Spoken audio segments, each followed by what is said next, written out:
అందరికీ నమస్కారం. మిత్రులందరికీ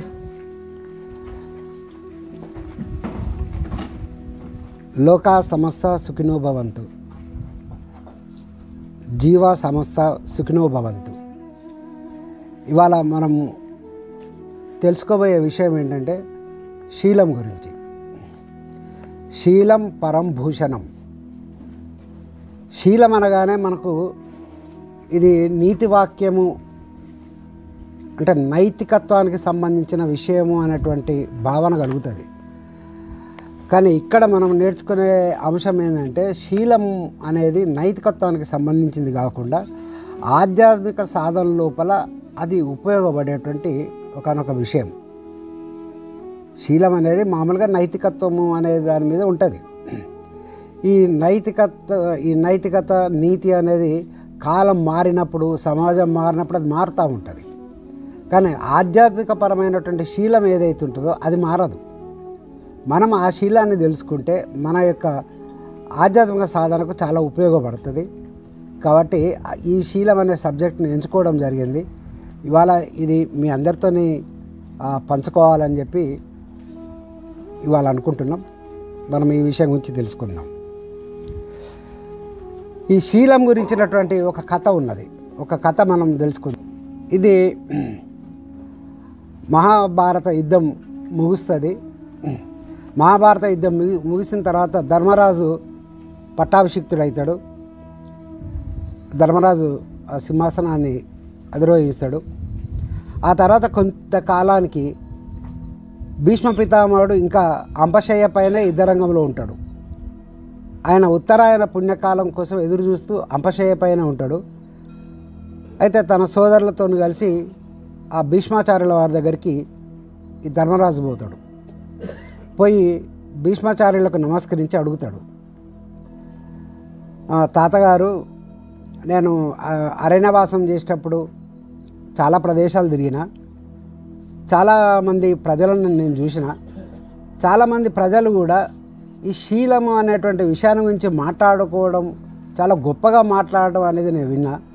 అసలు శీలం అంటే ఏంటిది, శీలం అంటే ఏమిటి, శీలాన్ని సాధించే మార్గాలు ఏంటి, ఇవి తెలుసుకుందామని నేను మీ దగ్గరకు వచ్చినా అని చెప్పి ధర్మరాజు అంటాడు. అప్పుడు భీష్ముడు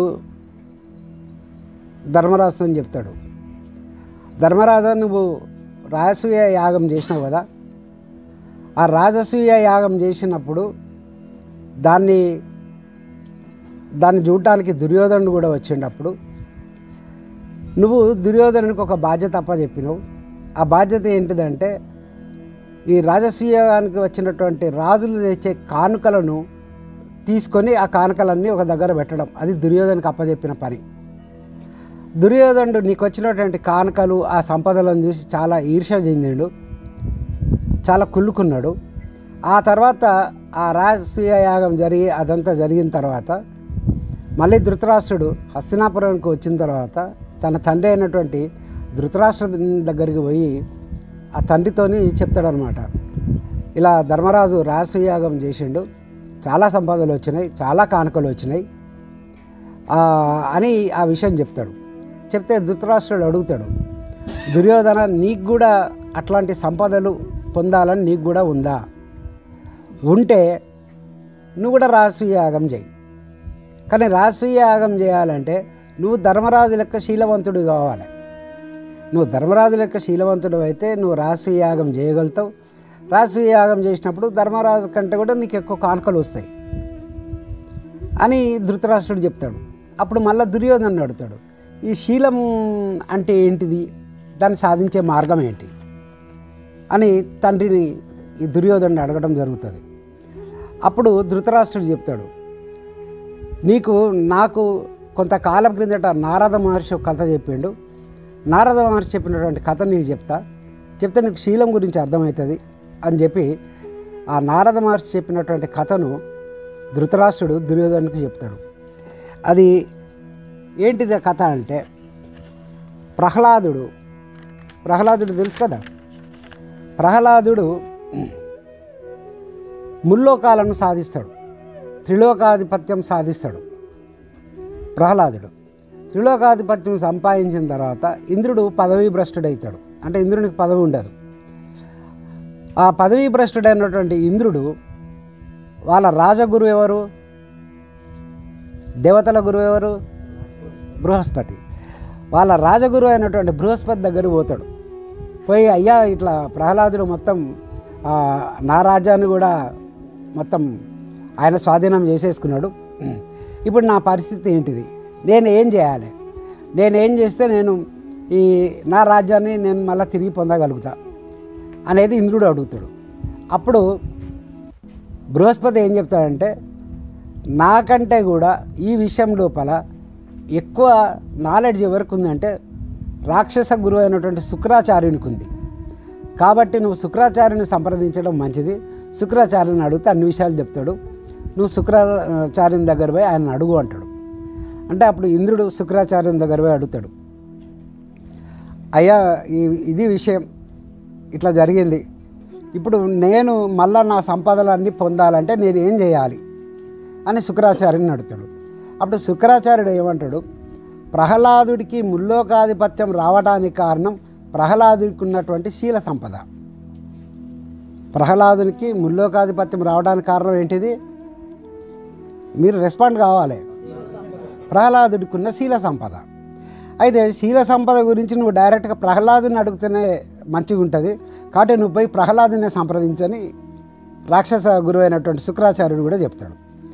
సరే అని చెప్పి మరి ఇంద్రుడు సందేహిస్తాడు, మరి నేను ఇంద్రుని యొక్క రూపంలో పోతే ప్రహ్లాదుడు చెప్తాడో చెప్పడో అని చెప్పి ఒక బ్రాహ్మణ వేషం వేసుకొని ప్రహ్లాదుని దగ్గర పోతాడు.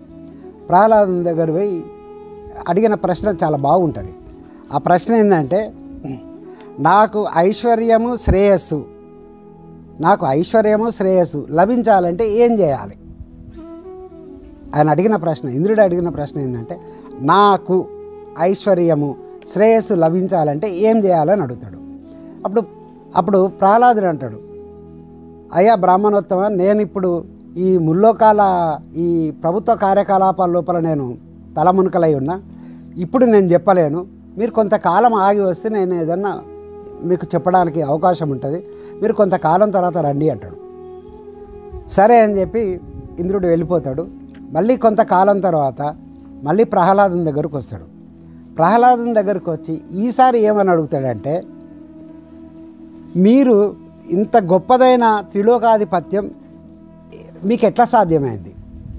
మీకు ఇంత గొప్పదైనటువంటి ఈ ముల్లోకాలు, ఈ త్రిలోకాధిపత్యం మీకు ఎట్లా సాధ్యమైంది? ఇంతటి ఐశ్వర్యాన్ని మీరు ఎలా సాధించారు? నాకు తెలుసుకోవాలని అడుగుతాడు. మొదటిసారి పోయినప్పుడు ప్రశ్న ఏమడుగుతాడు? ఎవరికి? నాకు ఐశ్వర్యం శ్రేయస్సు అని అడుగుతాడు. ఇప్పుడు ఏమడుగుతున్నాడు ప్రశ్న? మీకు ఎట్లా సాధ్యమైంది నాకు తెలుసుకోవాలని అంటాడు. ఇది ప్రశ్నించేటువంటి పద్ధతి. దీనే భగవద్గీతలు అంటాడు కృష్ణుడు, పరిప్రశ్నేన పరిసేవయ అనే ఒక పదం వాడతాడు. పరిప్రశ్న అంటే సరిగ్గా అడగటం, ప్రశ్నను సరిగ్గా అడగగలగాలి. ఇది ఇప్పుడు సరిగ్గా అడిగాడు బ్రాహ్మణ రూపంలో ఉన్నటువంటి ఇంద్రుడు. దానికి ప్రహ్లాదుడు ఏం చెప్తాడంటే, నేను ఎప్పుడు ఒక రాజును అన్నటువంటి గర్వాన్ని కానీ అహంకారాన్ని కానీ నేను ఎప్పుడు ప్రదర్శించలేదు. నెంబర్ 1 పాయింట్, నాకు గర్వము కానీ అహంకారాన్ని కానీ నేను ప్రదర్శించలేదు. రెండవది, నేను ఎవరిని అవమానించలేదు. మూడవది, వాక్ సంయమనం అనేది నేను పాటించిన. నేను అహంకారం గర్వం అనేది నేను ఎక్కడ ప్రదర్శించలేదు. అహంకారంతో నేను ఎవరిని అవమానించలేదు, ఎవరి మీద నేను నిందారోపణలు చేయలేదు. నేను వాక్ సంయమనం అంటే వాక్కు మీద నా యొక్క శ్రద్ధ అనేది, వాక్కుని ఎట్లా మాట్లాడాలి ఏంటిది అనే దాని మీద నేను బాగా చాలా సంయమనం, చాలా బ్యాలెన్స్డ్గా ప్రవర్తించిన అని చెప్తాడు. ఇది చెప్పి ఏమంటాడంటే, నీతిమాలిన పనులు చేయను, తర్వాత ఈ ప్రజలకు ఏదైతే మేలు కలిగించేది ఉందో అదే చేస్తా, ప్రజలకు కీడు కలిగించేది ఏది నేను ఇంతవరకు చేయలేదు. ఇగో దీనివల్ల నాకు త్రిలోకాధిపత్యం లభించింది అని చెప్పి ఆ బ్రాహ్మణుడికి చెప్తాడు. అప్పుడు ఇంద్రుడు ఏం చేస్తాడంటే, సరే అని చెప్పి ప్రహ్లాదుని దగ్గరనే ప్రహ్లాదునికి సేవ చేసుకుంటుంటాడు. ఇక్కడి నుంచి కథ కొంచెం ట్విస్ట్ మారుతుంది, బాగుంటుంది. ప్రహ్లాదుని దగ్గర సేవ చేస్తూ ఉంటాడు. కొంతకాలం తర్వాత ప్రహ్లాదునికి ఆయన ఆ బ్రాహ్మణు యొక్క వినయ విధేయతలు, ఆయన చేసే సేవ మెచ్చుకొని బ్రాహ్మణుని పిలిచి, నీ వినయ విధేయతలు నచ్చలే, నీ యొక్క సేవకు నేను బాగా ముగ్ధుని అయిపోయినా, నీకు ఏదైనా ఒక వరం ఇస్తా, కోరుకో అంటాడు. కోరుకో అంటే ఇక బ్రాహ్మణుడికి, ఇంద్రునికి ఇదే దొరికింది. ఈ అవకాశాన్ని జార విడవద్దని చెప్పి అప్పుడు అడుగుతాడు అన్నట్టు, రాజా, శీలం అంటే ఏమిటి, శీలం అంటే ఏమిటి, దాన్ని సాధించే మార్గం గురించి అన్వేషిస్తూ ఆఖరణ మీ దగ్గరకు వచ్చిన నేను. నాకు శీలం అంటే ఏమిటో అర్థమయ్యేది. నువ్వు చెప్పిన కదా కొన్ని, నేను ఎవరిని గర్వము అహంకారం ఇవన్నీ చెప్పింది కదా, నాకు శీలం అంటే అది ఏంటో అర్థమైంది. కానీ దాన్ని సాధించడం మటుకి చాలా కష్టంగా అనిపిస్తుంది. శీలం అంటే ఏంటో అర్థమైంది, కానీ శీలాన్ని సాధించడం మటుకి కష్టమని నాకు అర్థమైంది. కాబట్టి మీరు నాకు వరం ఇచ్చిల్లు కాబట్టి మీ శీలాన్ని నాకు ప్రసాదించండి. ఏమడుగుతాడు? మీ శీలాన్ని నాకు ప్రసాదించండి అంటాడు. ప్రహ్లాదుడు ఆశ్చర్యపోతాడు. ఓర్ నాయను, ఇదెక్కడి ప్రజలు ఇంత నీచాన్ని కూడా దిగజారుతారా? కనీసం ఇంత ఈ సాధన చేసేటువంటి కష్టం కూడా చేయరా? కనీసం సాధన చేయాలంటే కొద్ది గొప్ప శ్రమ చేయాలి కదా. ఇంత శ్రమ చేయకుండా ఊరికే ఉత్తి పుణ్యానికే రావాలని కోరుకుంటారా? ఇట్లాంటి ప్రజలు కూడా ఉంటారా అని చెప్పి ప్రహ్లాదుడు ఆశ్చర్యపోతాడు. కానీ వరం ఇచ్చిండు కదా, వరం ఇచ్చినప్పుడైతే తప్పదు కదా. సరే అని చెప్పి నా శీలాన్ని నీకు ఇచ్చేస్తున్నా అంటాడు. శీలాన్ని ఇచ్చేస్తున్నా అన్న తర్వాత ప్రహ్లాదుడు కొంతసేపు అయిన తర్వాత తన శరీరం వైపు చూసుకుంటూ ఉంటాడు. ఒక తేజోవంతమైన రూపం బయటకు వస్తుంది. బయటకు వచ్చినప్పుడు దాన్ని చూసి ప్రహ్లాదుడు అడుగుతాడు, నువ్వు ఎవరివి అని అడుగుతాడు. అడిగితే అప్పుడు ఆ తేజోవంతమైన రూపం అంటది, నేను శీలాన్ని, ఇప్పటిదాకా నేను నీలో ఉన్నా, నువ్వు నన్ను బ్రాహ్మణుడికి అప్పచెప్పినావు కదా, నేను ఇప్పుడు బ్రాహ్మణ్ దగ్గరికి వెళ్ళిపోతున్నా అని చెప్పి ఆ శీలం వెళ్ళిపోతుంది. ఆ తర్వాత కొంతసేపటికి మరొక తేజోవంతమైన రూపం బయటకు వస్తుంది. మరొక తేజోవంతమైన రూపం వచ్చినప్పుడు మళ్ళీ అడుగుతాడు, నువ్వెవరివి అని అడుగుతాడు. అంటే అప్పుడు అంటది, నేను ధర్మాన్ని. ఇది జాగ్రత్తగా వినాలి. ఇక్కడ ఈ సీక్వెన్స్ అనేది అర్థమైతే మనం ఇవాళ శీలం అనేది ఏ విషయం గురించి, దేని గురించి తెలుసుకుందాం అనుకుంటున్నాం అనేది మనకు అవగాహనకు వస్తుంది. నేను ధర్మాన్ని, నేను శీలం ఎక్కడ ఉంటే నేను అక్కడనే ఉంటా. ధర్మం ఎక్కడ ఉంటుంది చెప్పాలి గట్టిగా, శీలం ఉన్న కాడ నేను ఉంటా. ఇప్పుడు శీలం నీ దగ్గర లేదు కాబట్టి నేను కూడా నీ నుంచి వెళ్ళిపోతున్నా అని చెప్పి వెళ్ళిపోతుంది. ధర్మం వెళ్ళిపోయిన తర్వాత కొంతసేపటికి మళ్ళీ ఒక కాంతివంతమైన రూపం బయటకు వస్తుంది. మళ్ళీ ప్రహ్లాదుడు అడుగుతాడు, నువ్వు ఎవరివి అంటాడు. అంటే ఆ రూపం అంటది, నేను సత్యాన్ని, నేను ధర్మం ఎక్కడ ఉంటే నేను అక్కడ ఉంటా. ధర్మం ఇప్పుడు నీ దగ్గర లేదు కాబట్టి నేను నీ దగ్గర ఉండలేను అని చెప్పి అది సత్యమే వెళ్ళిపోతుంది. వెళ్ళిపోయిన తర్వాత కొంతసేపటికి మళ్ళీ ఒక కాంతి రూపం బయటకు వస్తుంది శరీరం నుంచి. వచ్చినప్పుడు మళ్ళీ అడుగుతాడు, నువ్వెవరు అని. నేను సదాచారాన్ని. సదాచారం అంటే సత్ ప్లస్ ఆచారం. సత్ అంటే సత్యవంతమైన ఆచారం. నేను సత్యవంతమైన ఆచారాన్ని, సదాచారాన్ని, నేను సత్యంతో పాటే నేను ఉంటా. సత్యం ఇప్పుడు నీ దగ్గర లేదు కాబట్టి నేను ఉంటాలేను, నేను కూడా వెళ్ళిపోతున్నా అంట. అది దాని తర్వాత ఇంకొక బాగా బలం కలిగినటువంటి ఒక రూపం బయటకు వస్తుంది. బయటకు వచ్చినప్పుడు అప్పుడు అడుగుతాడు, నువ్వెవరు అని. అంటే నేను బలాన్ని, నేను సదాచారం ఎక్కడ ఉంటే నేను అక్కడ ఉంటా. బలం ఎక్కడ ఉంటుంది, సదాచారం ఎక్కడ ఉంటే అక్కడ ఉంటుంది. కాబట్టి ఇప్పుడు సదాచారం నీ దగ్గర లేదు కాబట్టి నేను నీ దగ్గర ఉండలేను, నేను వెళ్ళిపోతున్నా అని చెప్పి వెళ్ళిపోతుంది. ఆ తర్వాత మళ్ళీ కొద్దిసేపటికి ఇంకొక తేజవంతమైన రూపం బయటకు వస్తుంది. బయటకు వచ్చినప్పుడు అప్పుడు మళ్ళీ అడుగుతాడు, నువ్వెవరు అని. నేను లక్ష్మిని, నేను బలం ఎక్కడ ఉంటే నేను అక్కడ ఉంటా. బలం నీ దగ్గర లేదు కాబట్టి నేను నీ దగ్గర ఉండలేను, నేను కూడా వెళ్ళిపోతున్నా అంటది. ఇప్పుడు ఏమేమి పోయినాయి? ఫస్ట్ ఏం పోయింది? శీలం వెంబట ఏం పోయింది? ధర్మం వెంబట ఏం పోయింది? సత్యం వెంబట ఏం పోయింది? సదాచారం వెంబట ఏం పోయింది? బలం వెంబట ఏం పోయింది? ఇప్పుడు శీలం అంటే అర్థమైందా? శీలం అంటే ఆయన శీలం బాగాలేదు, ఈవిడ శీలం బాగాలేదు, ఆ శీలం కాదు మనం మాట్లాడుకునేది. ఇప్పుడు మీకు అర్థమై ఉంటుంది శీలం అంటే ఏంటిది అనేది. శీలం అంటే మీకు అర్థమైనందుకు నేను మీ అందరికి నేను చప్పట్లు కొడుతున్నాను. ఇది శీలంతో పాటు ధర్మం ఉంటుంది. ధర్మం ఎక్కడైతే ఉంటుందో సత్యం ఉంటుంది. సత్యం ఎక్కడైతే ఉంటుందో సదాచారం ఉంటుంది. సదాచారం ఎక్కడైతే ఉంటుందో బలం ఉంటుంది. బలం ఎక్కడైతే ఉంటుందో లక్ష్మి.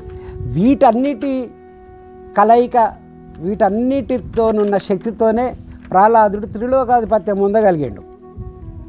సో ఎప్పుడైతే ఇంద్రునికి శీలాన్ని దానం చేసిండో, అసలు దాన్ని దానం చేసిండో, శీలం ఏమిటి అన్నీ వెళ్ళిపోయినాయి. కాబట్టి ఇది నారద మహర్షి నాకు చెప్పిన కథ. బిడ్డను ధృతరాష్ట్రునికి లోపల బాగా సంతోషమవుతూ ఉంటుంది. ఎందుకంటే ఇటువంటి మంచి ప్రశ్నలు ఎప్పుడు వేయలేదు కదా దుర్యోధనుడు. కాబట్టి ఇదే సమయం అని భావించి చెప్తాడు, కొడుకా నువ్వు కూడా శీల సాధన చేయి బిడ్డ. శీల సాధన లోపల ముఖ్యంగా నీ వాక్కును నువ్వు కంట్రోల్లో పెట్టుకోవాలి.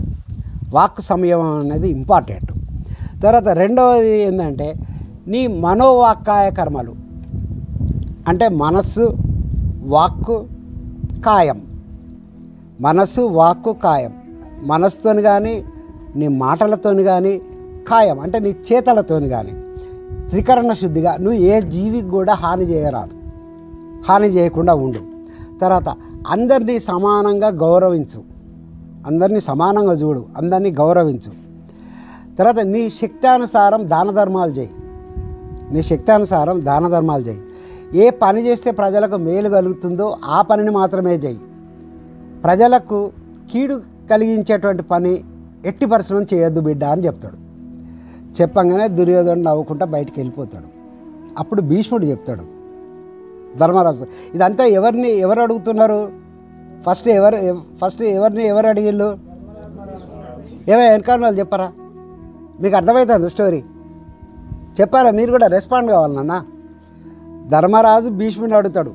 భీష్ముడు ధృతరాష్ట్రుని దగ్గర చెప్తాడు. ధృతరాష్ట్రుడు దుర్యోధనుడు ఇదంతా.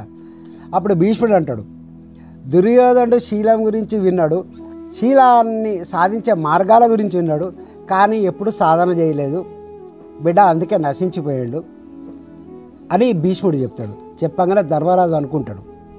అప్పుడు ఒక కఠినమైన నిర్ణయం తీసుకుంటాడు. నేను ఎప్పుడు శీల సాధనలో ఉండాలి, శీల సాధన అనేది చాలా ముఖ్యమనేది అర్థమైంది అని తాతగారికి నమస్కరిస్తూ అక్కడి నుంచి సెలవు తీసుకుంటాడు. ఇది కథ. ఇప్పుడు మీకు అర్థమైంది కదా శీలం అంటే ఏంటంటే. శీలం గురించి వెతకంగా ఒక పురాతనమైనటువంటి ఒక శ్లోకం దొరికింది. ఆ శ్లోకం ఏం చెప్తుందో ఒకసారి నేను చదువుతా, మీరు అందరూ శ్రద్ధగా వినండి. ఐశ్వర్యస్య విభూషణం సుజనత, శౌర్యస్య వాక్ సంయమో, జ్ఞానస్య ఉపశమః, శృతస్య వినయో, విత్తస్య పాత్రే వ్యయః, అక్రోధస్తపసః, క్షమా ప్రభావిత్ ధర్మస్య నిర్వ్యజత, సర్వేషామపి సర్వకారణమిదం శీలం పరం భూషణం. దీని అర్థం ఏంటంటే ఐశ్వర్యస్య విభూషణం సుజనత అంటే ఐశ్వర్యానికి ధనవంతులకు శోభనిచ్చేది ఏంటిదంటే సజ్జనత్వం. ఐశ్వర్యానికి డబ్బుకు ఈ ధనవంతులకు శోభనిచ్చేది ఏంటంటే సజ్జనత్వం, మంచితనం.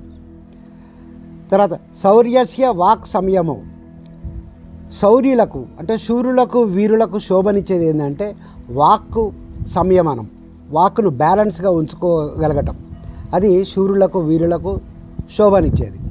మూడవది జ్ఞానస్య ఉపశమః, జ్ఞానికి శోభనిచ్చేది శాంతి నమ్రత. శృతస్య వినయం, విద్యకు శోభనిచ్చేది వినయం. విత్తస్య పాత్రే వ్యయః, ధనంకు శోభనిచ్చేది పాత్రులకు అంటే అర్హులకు దానం చేయటం. తర్వాత క్షమాప్రభావిత్ అంటే సమర్థుని యొక్క శోభ ఏంటంటే క్షమా సహనం. సమర్థుడి యొక్క శోభ క్షమా సహనం. తర్వాత ధర్మస్య నిర్వ్యజత, ధర్మం యొక్క శోభ ఏంటంటే గర్వం లేకుండా నిరహంకారంతో ఉండటం. తర్వాత నిశ్చల వ్యవహారంలో ఉండటం.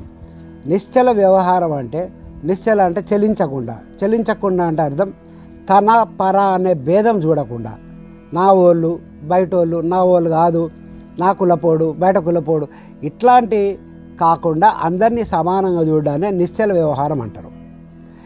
ఏంటిది ఇప్పుడు ఐశ్వర్యానికి శోభనిచ్చేది ఏంటిది? సజ్జనత్వం. శూరులకు వీరులకు శోభనిచ్చేది ఏంటిది?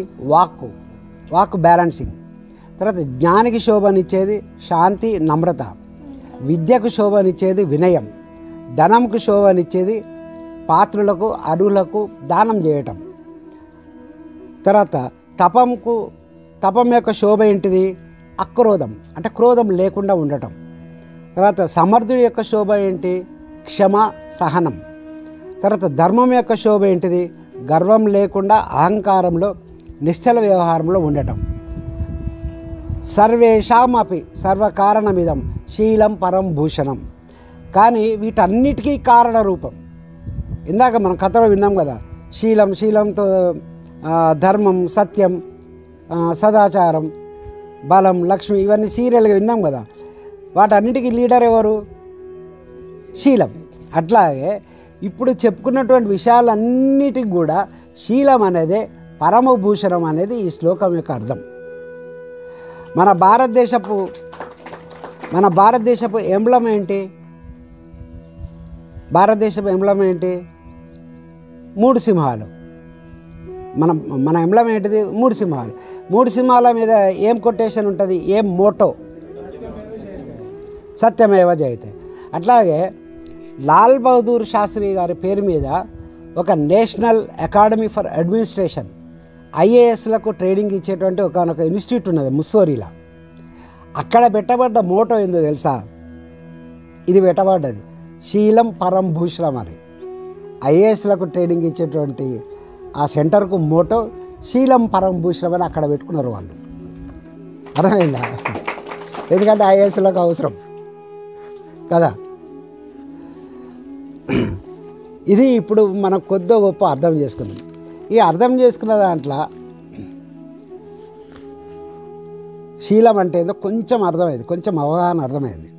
ఇంకొంచెం మనం ఇంకా వేరే వాళ్ళు మనకు ఈ శీలం గురించి ఏదైనా చెప్పినా అనేది ఒకసారి చూద్దాం. ఇప్పుడు మనకు అర్థమవుతుంది అసలు శీలం ఎందుకు అనేది ఇప్పుడు అర్థమవుతుంది.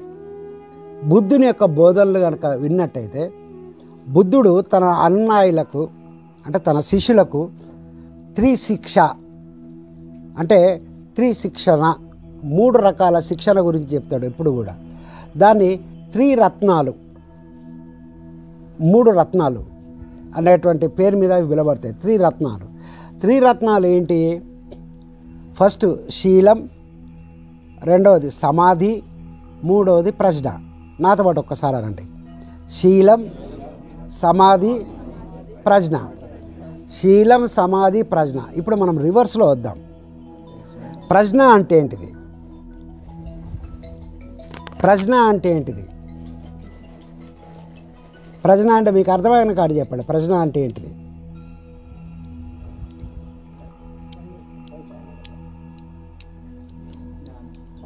ఇంకా గట్టిగా చెప్పాలి. ఇట్లా చేయి లేపితే నాకు అర్థమవుతుంది ఎవరు మాట్లాడతారని. ప్రజ్ఞ అంటే ఏంటిది? The ultimate truth. ప్రజ్ఞ అంటే అల్టిమేట్ ట్రూత్ అంటే ఆఖరి సత్యం. ఇక దాని తర్వాత వేరే ఏమి లేదు, అదే లాస్ట్ లేదా ఆఖరి జ్ఞానం. అంటే ఏంటి? ఏ జ్ఞానం అయితే మనం తెలుసుకుంటామో, ఇంకా తెలుసుకోవాల్సింది ఏది లేదో అది ఆఖరి జ్ఞానం. దాన్ని మనం అల్టిమేట్ ట్రూత్ అంటాం. దాన్ని ప్రజ్ఞ. ఈ ప్రజ్ఞను పొందాలంటే ఎక్కడ పొందుతాం మనము? ఈ ప్రజ్ఞను పొందేటువంటి స్థితి పేరు సమాధి స్థితి. ప్రజ్ఞ అంటే అర్థమైంది కదా. ప్రజ్ఞ అంటే ఏంటిది? ఆఖరి సత్యం. దాని తర్వాత సత్యం అంటూ లేదు, ఇదే ఆఖరి సత్యం. ఇది తెలుసుకుంటే ఇంకా తెలుసుకోవాల్సినటువంటి అవసరం ఏదీ లేదు. ఈ ప్రజ్ఞను పొందేటువంటిది ఎక్కడ పొందుతాం మనము? సమాధి స్థితిలో. సమాధి స్థితి అంటే ఏంటిది? గాఢమైనటువంటి ధ్యాన స్థితి. సమాధి స్థితి అంటే గాఢమైనటువంటి ధ్యాన స్థితి. ఈ ప్రజ్ఞను పొందేటువంటి స్థితి పేరు సమాధి స్థితి. మరి ఈ సమాధి స్థితి ఎలా లభిస్తుంది మనకి? శీలం ద్వారా లభిస్తుంది. ప్రజ్ఞ అనేది పొందటానికి సమాధి స్థితిలో పొందుతాం. సమాధి స్థితి అనేది ఎట్లా లభిస్తుంది అంటే శీలం ద్వారా. శీలం అనేది ఏం చేస్తుంది? మన శరీరాన్ని, మన మనస్సును గాఢ ధ్యాన స్థితిలోకి ప్రవేశించడానికి అనువుగా ఉంచుతుంది. శీలం చేసే పని ఏంటిది? మన శరీరాన్ని ప్లస్ మన మనస్సును గాఢ ధ్యాన స్థితిలోకి ప్రవేశించడానికి అనువుగా దాన్ని ఫిట్గా చేయడానికి ఉపయోగపడేదే శీలం. సో ఇదనమాట. నువ్వు శీలం ద్వారా గాఢ ధ్యాన స్థితిలోకి ప్రవేశిస్తావు, అది సమాధి స్థితి. గాఢ ధ్యాన స్థితి లోపల నువ్వు ప్రశ్నను పొందగలుగుతావు, ది అల్టిమేట్ ట్రూత్ను పొందగలుగుతావు. ఇది ప్రొసీజర్. సో ఫస్ట్ శీలం అనేది మనకు కావాలి. శీలం అనేది ఎందుకు అవసరము? మన శరీరాన్ని మన మనసును గాఢ ధ్యాన స్థితిలో ప్రవేశించడానికి అది ఉపయోగపడుతుంది. శీలం అనేది ఎందుకు అవసరము చెప్పండి? గాఢ ధ్యాన స్థితిలో ప్రవేశించడానికి మన శరీరానికి మన మనసుకు తోడ్పడుతుంది కాబట్టి శీలం అనేది అవసరం. మరి శీలము అంటే దాన్ని సాధించేటువంటి మార్గం ఏంటిది? శీలం అంటే దాన్ని సాధించే మార్గం ఏంటిది? దానికి బుద్ధుడు కొన్ని మార్గాలు చెప్తున్నాడు. ఒకటి ఏం చెప్తాడంటే కరెక్ట్ స్పీచ్, దాన్ని తెలుగులో సరి అయిన వాక్కు. ఫస్ట్ ఏం చెప్తాడు స్టెప్? శీలాన్ని సాధించే స్టెప్ ఏంటిది? సరి అయిన వాక్కు. రెండవ స్టెప్ ఏంటిది? సరి అయిన కర్మలు, రైట్ యాక్షన్స్. మూడవ స్టెప్ రైట్ లైవ్లీహుడ్, అంటే సరి అయినటువంటి జీవన భృతి లేదా సరి అయిన జీవనోపాయం. నువ్వు జీవించడానికి చేయవలసినటువంటి వృత్తి కానీ వ్యాపారం కానీ ఏదైనా కానీ అది ఆ సరి అయినటువంటిది కావాలి. దాని గురించి చెప్తాడు. సో మూడు మార్గాలను మనకి ఇస్తాడు శీలాన్ని సాధించడానికి. మార్గం కాదు, 3 సాధన చేసేటువంటి పనిముట్లను మనకి ఇస్తాడు. ఫస్ట్ ఏంటిది? ది కరెక్ట్ స్పీచ్ అంటే సరి అయిన వాక్కు. రెండవది ఏంటిది? సరి అయిన కర్మలు. మూడవది ఏంటిది? సరి అయిన జీవనం. ఈ సరి అయిన వాక్కు అనేది అది ఎందుకు అవసరం? ఎందుకు సరి అయిన వాక్కు కావాలి మనకి? ఇప్పుడు కథలో చూసినా ఎవరు చెప్పినా నాకు వాక్ సంయమనం అని వాడిండు, లేదా నేను వాక్కు పట్ల దోషాలు లేకుండా చూసుకున్నా అనేది మనకు ఆ మహాభారతం ఆ కథలో విన్నాం. ఈ శీలం పరం భూషణం అనే శ్లోకంలో కూడా శూరులకు వీరులకు ఉండేది ఏంటిది? వాక్కు పట్ల అటువంటి బ్యాలెన్స్ ఉంటుందని అక్కడ విన్నాం. అసలు ఏంది ఈ వాక్కు యొక్క శక్తి ఏంటిది? వాక్కు మనకి ఎందుకు అవసరం? వాక్కు యొక్క అవసరం ఏంటంటే మనకు 24 గంటల సమయం ఉన్నది. 24 గంటల సమయంలో మన కాలకృత్యాలకు కానీ స్నానాలకు కానీ నిద్రకు కానీ ఒక 8 గంటలు అట్లా తీసేయండి. 8 గంటలు తీసేస్తే మిగతా ఎంత సమయం ఉంటుంది? 16 గంటలలో మనము మొత్తం టోటల్గా ఎన్ని గంటలు మనం మాట్లాడుకుంటూ ఉంటాం? దాదాపు సగమే అనుకో. 8 గంటలు మాట్లాడతాం, మిగతా 8 గంటలు ఆలోచిస్తాం, 4 గంటలు పని చేస్తాం అనుకుందాం. 8 గంటలు అయితే మాట్లాడతాం. మనం మాట్లాడేది మనకు రోజుకు ఉన్నటువంటి 24 గంటల సమయంలో 1/3 వంతు సమయాన్ని మనము వాక్కు లోపల మనం గడుపుతూ ఉంటాం. ఓకేనమ్మా? వాక్కు మన మాటలల్లో గడుపుతూ ఉంటాం. ఈ మాటలు కనుక సరైన వాక్కు కనుక లేకపోతే మన ధ్యానం అనేది కుదరదు. మీకు ఫర్ ఎగ్జాంపుల్ చెప్తా. మీరు ఎవరితోనన్నా లొల్లి పెట్టుకున్నారు అనుకోరు. మీరు ఎప్పుడన్నా లొల్లి పెట్టుకున్న రోజు మీరు ధ్యానంలో కూర్చున్నారా? జర కూర్చుంటే ఎంతమంది కూర్చున్నారో చేతులు ఎత్తుర్రి, మంచిగా ఎత్తుర్రి. మీరు ఎవరితోనన్నా లొల్లి పెట్టుకొని ధ్యానంలో కూర్చుంటే ఆ రోజు మీకు ధ్యానం కుదిరిందా? అన్నా ప్లీజ్. మరి మీరు చేతులు ఎత్తిల్లా? మీరు చేతులు ఎత్తాలి. చేతులు ఎత్తేటప్పుడు ఎందుకు వెనకాయలు చేతులు ఎత్తాలి? ధ్యానం కుదిరిందా? కుదరలేదు. Right, okay. ఎవరినైనా మీరు ఏదన్నా చిన్న ఒక తప్పు మాట మీరు అన్నారు, ఒక తిట్టిన తర్వాత ధ్యానంలో కూర్చున్న వాళ్ళు ఎంతమంది? చేతులు ఎత్తండి. గట్టిగా ఎత్తాలి. గిట్లేంది? ఇంకా పైకెత్తు. మొత్తం భుజం నొప్పులన్నీ పోతాయి. పైకెత్తు. ఓకేనా? మీకు ఆ రోజు మీకు ధ్యానం ఎట్లా అనిపించింది? కుదురగోడు సంగతి దేవుడేరుగమ్మా. మీకు లోపల ఏమనిపించింది చెప్పండి. యా, దాన్ని ఏమంటారు? అపరాధ భావం అంటారు, లేదా గిల్టీ ఫీలింగ్ అంటారు. ఇవి ఉన్నప్పుడు నీకు ధ్యానం ఎట్లా కూరుతుంది? ఇప్పుడు అర్థమైందా శీలం అనేది ఎందుకు అవసరమో? గాఢ ధ్యాన స్థితిలోకి ప్రవేశించడానికి నీ శరీరాన్ని, నీ మనసును అనువుగా ఉంచుతుంది శీలం అనేది. మనం విన్నాం. శీలానికి 3 సాధనా మార్గాలు చెప్పిండు బుద్ధుడు. ఒకటి ఏంటిది? సరి అయిన వాక్ అన్నాడు, సరి అయిన కర్మలు అన్నాడు, సరి అయిన జీవనోపాయం అన్నాడు. ఆ రెండింటిని పక్కన పెట్టి మనం సరి అయిన వాక్కు మీదనే ఇక్కడ మాట్లాడుకుంటాం. నీ వాక్కు కనుక సరిగా లేకపోతే నీ శీలం సరిగా లేనట్టు. నీ వాక్కు సరిగా లేకపోతే నీ శీలం సరిగా లేనట్టు. నీ శీలం సరిగా లేకపోతే నువ్వు ధ్యానంలో కూర్చోగలుగుతున్నావా? అది మనందరి అనుభవమే. మనందరి అనుభవమా కాదా? కాబట్టి సరి అయిన వాక్కు అనేది ఇది మన సాధనను బలోపేతం చేస్తుంది. మన సాధన బలోపేతంగా ఉండాలి, బలంగా ఉండాలి. మనం గాఢ ధ్యాన స్థితిలో పోవాలంటే మన వాక్కు సరిగా ఉండాలి. సరికాని వాక్కు మనం ఉపయోగిస్తే, మనం ధ్యానంలో కూర్చుంటే ధ్యానం అనేది కుదరదు. ఆ రోజు లోపల అది మొత్తుకుంటూ ఉంటుంది. నువ్వు తప్పు చేసినావు అది మొత్తుకుంటూ ఉంటుంది. ఎక్కడో మనకు ఫీలింగ్ అవుతూ ఉంటుంది. వాళ్ళతోని మనం లొల్లి పెట్టుకునేదే ఊరికే మైండ్ తిప్పుతూ ఉంటుంది, ఊరికే గుర్తొస్తూ ఉంటుంది. సో మన శరీరాన్ని, మన మనస్సును మనకు గాఢ ధ్యాన స్థితిలోకి, అంటే ధ్యానంలోకి పోవడానికి ఉపయోగపడాలంటే మనకు ముందు కావాల్సింది, ఫస్ట్ చెప్పింది చూద్దాం. మనం 3 చెప్పింది కదా, సరి అయిన వాక్కు, సరి అయిన కర్మలు, సరి అయిన జీవనోపాయం అని. ఒకటి చూద్దాం ముందు. ఈ సరి అయిన వాక్ అనేది అంత అవసరం. ఇప్పుడు అర్థమైందా? ఊకే ఈ వాక్కు అనేది ఎందుకు పట్టుకున్నాడు అనేది. మీకు ఇవాళ మీరు ఎంత వద్దన్నా, మీరు ఏదన్నా, మీకు 2 చెప్తా, నోటికి సంబంధించిన 2 చెప్తా, అవి చేయాలి. ఇప్పుడు సరైన వాక్కు మాట్లాడుకుంటున్నాం. ఆఖరిన మీరు భోజనాలు పోయేటప్పుడు భోజనం ఎట్లా చేయాలో చెప్తా, అది కూడా పాటించాలి. ఓకేనా? 2 ఇది సరైన వాక్కుకున్నటువంటి దాని పవర్. అందుకే పత్రిసారు నువ్వు ఏమైనా చెయ్యి, నువ్వు ఏది చేసినా ఆయన ఏమనకపోతుండే. వాక్కు కనుక సరిగా లేకపోతే ఏం చేసేది? ఎవరన్నా పత్రిసారితో తిరిగిన వాళ్ళు ఉన్నారా? పత్రిసారితో తిరిగిన వాళ్ళు ఎవరన్నా ఉన్నారా? ఉంటే చేతులు ఎత్తండి.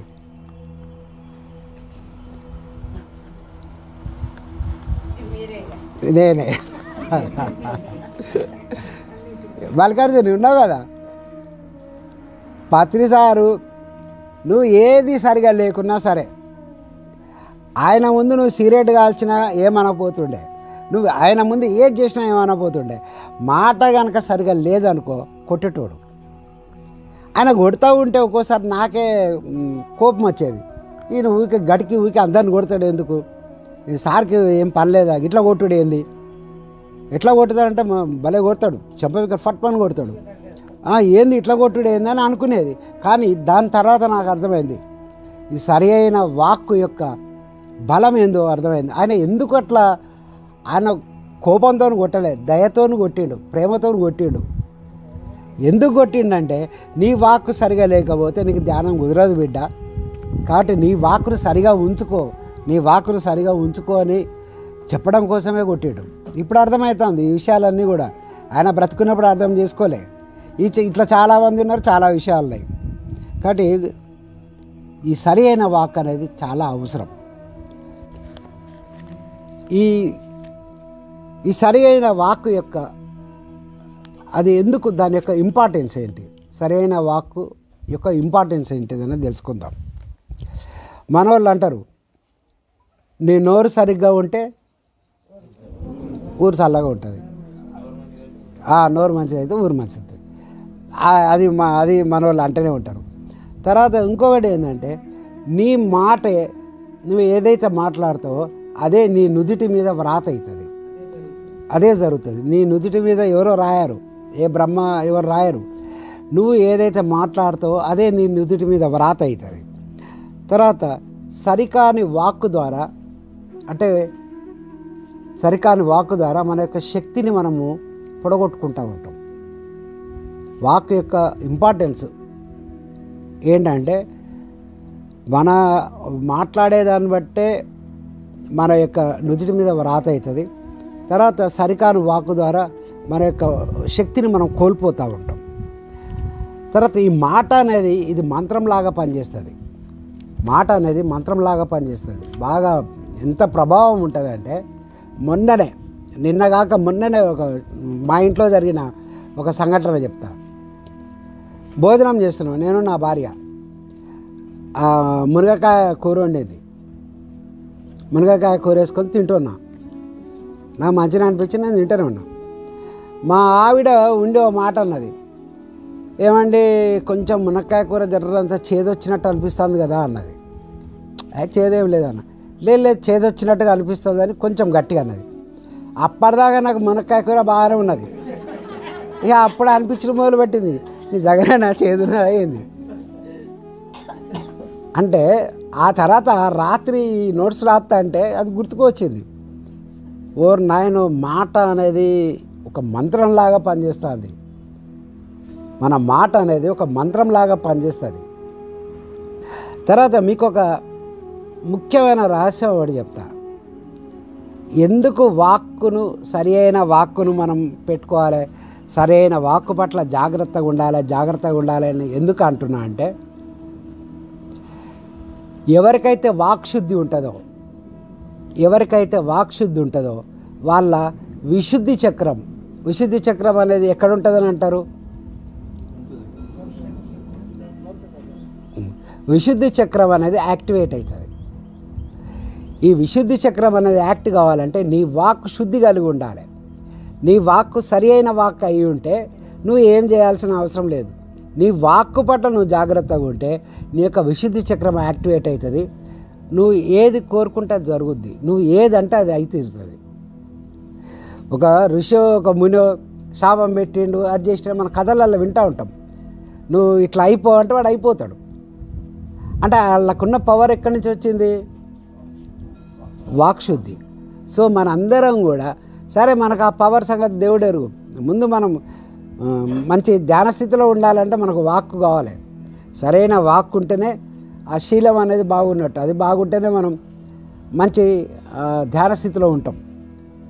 కాబట్టి వాక్శుద్ధి అనేది అంత ప్రభావం ఉంటుంది, అంత మంత్రంలాగానే అది పనిచేస్తుంది.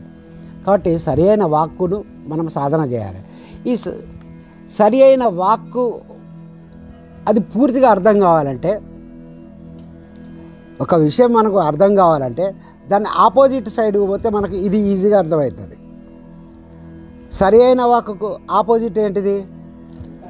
సరిగాని వాక్కు. ముందు సరిగాని వాక్కు అంటే ఏంటిదో తెలుసుకుంటే అది తప్ప మిగతాదంతా సరైన వాక్యే కదా.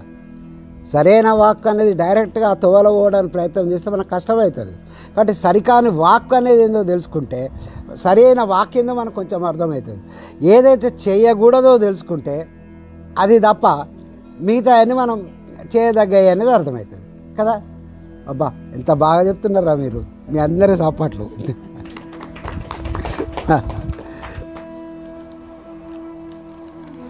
ఇది ఈ సరిగాని వాక్కు అంటే ఏందో అనేది, అంటే ఏది చెయ్యకూడదు అనేది తెలుసుకునే ముందు ఇంకొక చిన్న కథ ఒకటి మీకు తెలపాలరా భయ్. ఎందుకంటే కథలు, జోకులు అనేటివి ఆధ్యాత్మిక ప్రసంగాలల్లో కథలు, చిన్న చిన్న జోకులు ఎందుకు అవసరం అంటే, ఆధ్యాత్మిక సత్యాన్ని ఉన్నది ఉన్నట్టుగా చెప్పడము ఎవ్వరి తరము కాదు. మీరు బాగా గుర్తుపెట్టుకోండి. మీకు తెలవాల్సినటువంటి ఒకనొక రహస్యం ఏంటంటే, ఆధ్యాత్మిక సత్యం ఎక్కడ తెలుస్తుంది అంటే మనస్సు యొక్క ఆవల తెలుస్తుంది. బియాండ్ మైండ్ లోపల కాదు, బియాండ్ మైండ్, మనస్సును దాటిన స్థితిలోనే ఆధ్యాత్మిక సత్యం అనేది మనకు అర్థమవుతుంది. అక్కడ ఆధ్యాత్మిక సత్యాన్ని రికార్డు చేయడానికి ఏ మనస్సు ఉండదు. వింటున్నా కరుణాకర్? ఆధ్యాత్మిక సత్యం అనేది ఎక్కడ అర్థమవుతుంది, ఎక్కడ తెలుస్తుంది మనకి? మనసు దాటిన పరిస్థితుల అక్కడ జరిగిన విషయాన్ని నీకు రికార్డు చేయడానికి అక్కడ నీకు ఆ మనసు లేదు కాబట్టి నీకు రికార్డులో ఉండదు. కాకపోతే చిన్న ఫీలింగ్ ఉంటుంది లోపల. ఇది జరిగింది అనేటువంటి ఒక విషయం ఉంటుంది. ఆ విషయం అనేది అది కరెక్టా కాదా అనేది నీకు తెలుసుకోవడానికి, అంటే దాని గురించి ఆలోచించడానికి చాలా టైం తీసుకుంటాం. విన్నది ఏంటంటే బుద్ధుడు జ్ఞానోదయం అయిన తర్వాత 7 రోజుల పాటు తనకేం జరిగిందో తెలుసుకోవాలా, అంటే తనకేం జరిగింది అనేది మననం చేసుకుంటూనే కూర్చున్నాడు. బట్టిగా ఎట్లా కూర్చున్నాడు, అసలు నాకు ఏమైంది. ఆయనకు 7 రోజులు పట్టింది మొత్తం అది అరగటానికి. మనసు అవతల ఏం జరిగిందని తెలుసుకోవడానికి 7 రోజుల సమయం పట్టింది. మొత్తం అంతా జీర్ణం కావడానికి, ఆ సత్యం ఏంటిది, ఆయన చూసినటువంటి ఆ సత్యం ఏంటిది అనేది అర్థం కావడానికి 7 రోజుల సమయం తీసుకున్నాడు. సో ఇక్కడ ఏంటంటే ఆధ్యాత్మిక సత్యాన్ని డైరెక్ట్గా చెప్పడానికి ప్రయత్నం చేస్తే అది అసత్యమే అవుతుంది. సో చాలామంది చేసే పని ఏంటంటే ఆధ్యాత్మిక సత్యాన్ని చెప్పడానికి చిన్న చిన్న కథలను పట్టుకోవడం, చిన్న చిన్న జోకులను పట్టుకోవడం. ఇప్పుడు మునక్కాయ కూర చేదుగా ఉంది, నాకు కూడా చేదుగా అనిపించిందని మీకు ఒక జోక్ లాంటివి చెప్పిన. నేను ఎందుకు చెప్పిన మునక్కాయ కూర గురించి, మీకు దాని ద్వారా ఏం అర్థమైంది, మాట యొక్క బలం ఏందో మీకు అర్థమైంది. అది మాట బలం అని నేను 100 సార్లు అన్నగానే మీకు అర్థం కాదు. ఈ మునక్కాయ కూర, నా భార్య, ఇవన్నీ చెప్పేసరికి మీకు ఈజీగా అర్థమైందా, అర్థం కాలేదా? అందుకోసం చిన్న చిన్న కథలు చెప్తూ ఉంటాం. ఈ కథ లోపల మనం తెలుసుకునే విషయం ఏంటంటే శబ్ద బ్రహ్మం. శబ్దం అంటే ఏంటిది, శబ్దం బ్రహ్మం అంటే ఏంటిది, ఇది చాలా ఇంపార్టెంట్. శబ్ద బ్రహ్మ అని ఎవరిని అంటారు, శబ్ద బ్రహ్మ అని ఎవరిని అంటారు? రాముడు లక్ష్మణుడు సీతను రావణాసురుడు ఆయన అపహరించుకొని పోయిండు. అపహరించుకొని పోయిన తర్వాత సీతమ్మను వెతుక్కుంటూ రాముడు లక్ష్మణుడు వాళ్ళు అడవంతా తిరుగుతూ ఉన్నారు. తిరుక్కుంటూ ఎక్కడికి వచ్చిళ్ళు, కిష్కింద ఆ ప్రాంతానికి వచ్చిళ్ళు. అప్పటికే వాలి సుగ్రీవుల తగాదా అయింది. వాలి సుగ్రీవుల తగాదా అయినప్పుడు సుగ్రీవుడు ఓడిపోయిండు. సుగ్రీవుని యొక్క మంత్రి ఎవరు, హనుమంతుల వారు. సుగ్రీవుని మంత్రి హనుమంతుల వారు. అప్పుడు సుగ్రీవుడు హనుమంతుడు ఈ సుగ్రీవునికి సంబంధించిన వానరులందరూ కలిసి ఒక పెద్ద గుట్ట మీద వాళ్ళు అక్కడ షెల్టర్ తీసుకొని ఉంటారు. ఏంటిది, ఒక గుట్ట మీద షెల్టర్ తీసుకొని ఉంటారు. గుట్ట మీద ఉన్న సుగ్రీవునికి ఆ రాముడు లక్ష్మణుడు కనబడతారు దూరంకి వెళ్ళి. హనుమ వాళ్ళు ఎవరో చూడు, మా వాలి పంపినటువంటి గూఢచారులు కాదు కదా, వాళ్ళు ఏమో అక్కడ రహస్యంగా దాక్కొని ఉండరు, మనల్ని పట్టుకోవడానికి ఆ గూఢచారులు పంపించిండా, వాళ్ళు ఎవరో చూడు అని ఆ హనుమంతుల వారిని అడుగుతాడు. అప్పుడు హనుమంతుడు ఆ రామలక్ష్మణుల దగ్గర పోతాడు. రామలక్ష్మణుల దగ్గర పోయి 3 ప్రశ్నలు అడుగుతాడమ్మా. రామలక్ష్మణుల దగ్గర పోయి 3 ప్రశ్నలు అడుగుతాడు. ఏమడుగుతాడు, ఎవరు మీరు, ఏమిటి ఈ వేషం, ఏమిటి ఆయుధాలు, ఏమడుగుతాడు ప్రశ్నలు?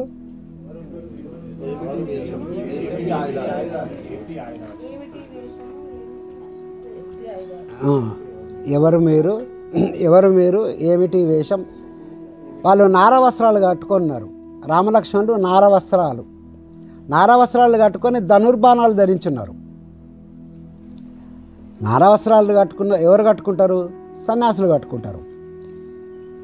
ఆ డౌట్, మరి ఈ నారవస్త్రాలు కట్టుకొని మీరు ధనుర్బాణాలు పట్టుకొని ఎందుకున్నారని చెప్పి హనుమంతుడు అడుగుతాడు. ఆయన అడిగిన 3 ప్రశ్నలకు రాముడు లక్ష్మణ్తో ఏమంటాడు తెలుసా? రాముడు లక్ష్మణ్తో ఏమంటాడు, లక్ష్మణ, ఇటువంటి కుర్రవాడు, ఇటువంటి వాడు కనుక మనతో ఉంటే ముల్లోకాలను మనం ఈజీగా జయిస్తామంటాడు. ఇటువంటి కుర్రవాడు మనతోని ఉంటే ముల్లోకాలను జయిస్తాము అంటాడు లక్ష్మణ్తోని. అట్లా లక్ష్మణ్కి సందేహం వస్తుంది. ఏమడిగిండు, అయ్యా మీరెవరు, ఏమిటి వేషం, ఏమిటి ఆయుధాలు, దీంట్లో పెద్ద గొప్పతనం ఏముంది అని చెప్పి లక్ష్మణుడు అంటాడు. దీంట్లో పెద్ద గొప్పతనం ఏముంది అని అడుగుతాడు. అప్పుడు రాముడు 9 శ్లోకాలు, వాల్మీకి రామాయణం ఉంటుంది, 9 శ్లోకాలల్లో హనుమంతుని కీర్తిస్తూ రాముడు మాట్లాడిన మాటలు ఉంటాయి. 9 శ్లోకాలల్లో హనుమంతుల వారిని కీర్తిస్తూ రాముడు మాట్లాడతాడు. ఏం మాట్లాడుతుందో తెలుసా? హనుమంతుడు మాట్లాడేటప్పుడు ఒక్క అపశబ్దం రానియలేదు, అంటే సరిగా అని పలుకు రాలే. అడిగేది గౌరవంగానే ఉన్నది. అక్కడ గౌరవం తక్కువయ్యేటట్టుగా ఏ ప్రశ్న లేదు, అపశబ్దం రానియలేదు. తర్వాత తల అటు ఇటు తిప్పలేదు. కొందరు మాట్లాడేటప్పుడు చూసినా మీరు ఇట్లా ఇట్లా తిప్పుతూ ఉంటారు, తల తిప్పలేదు. తర్వాత మూడవది ఇంకొక రోగం ఉంటుంది కొంతమందికి, కనుబొమ్మలు ఎగరేస్తూ ఉంటారు మాట్లాడేటప్పుడు. కనుబొమ్మలు ఎందుకు ఎగరేస్తుంది తెలుసా? అది కొంచెం అహంకారం అనేది కొంచెం ఉంటే కనుబొమ్మలు ఎగరేస్తారు. ఏదైనా జబ్బు ఉంటేనన్నా కనుబొమ్మలు ఎగరేస్తారు.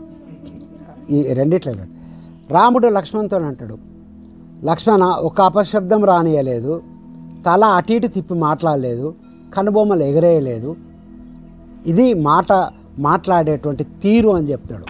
అని చెప్పి 9 శ్లోకాలల్లా హనుమంతుడిని గమనించి రాముడు మాట్లాడిన ఆ వర్ణన అంతా కూడా 9 శ్లోకాలు ఉంటాయి. దాంట్లోకి వెళ్ళి కొన్ని నేను ఏరుకున్నా. మరి 9 శ్లోకాలు చెప్తే అది మొత్తం ఒక 10 రోజుల సమయమే దానికి తీసుకుంటుంది. దాంట్లో ఫస్ట్ అవిస్తరం అంటే ఏదైతే మాట్లాడాల్సిన విషయం ఉంటుందో సూటిగా దాని గురించి మాట్లాడడమే. విస్తారంగా అంటే లేని ఉన్నాయి అన్నీ కలిపి మాట్లాడు. అవిస్తరం అంటే సూటిగా ఏ విషయాన్నైతే మాట్లాడదాం అనుకుంటున్నామో ఆ విషయం గురించి సూటిగా అంతమందమే దాన్ని అవిస్తరం అంటారు. అది హనుమంతుల్లో గుర్తించిన అంటాడు. ఈయన అవిస్తరంగా మాట్లాడుతున్నా అంటాడు. దీని గురించి సీతను వెతకడానికి హనుమంతుడు లంకకు పోతాడు. మన అక్కడ పోయి సీతమ్మ వారిని వెతాడు. మీకు మధ్యలో తెలుసు కదా కథ అంతా, రామాయణం గురించి బాగానే తెలుసు అనుకుంటా. ఈ హనుమంతుడు లంకకు పోయేటప్పుడు ఎవరెవరు ఎదురవుతారు హనుమంతుడిని అడ్డగించడానికి? ఎవరెవరు ఎదురై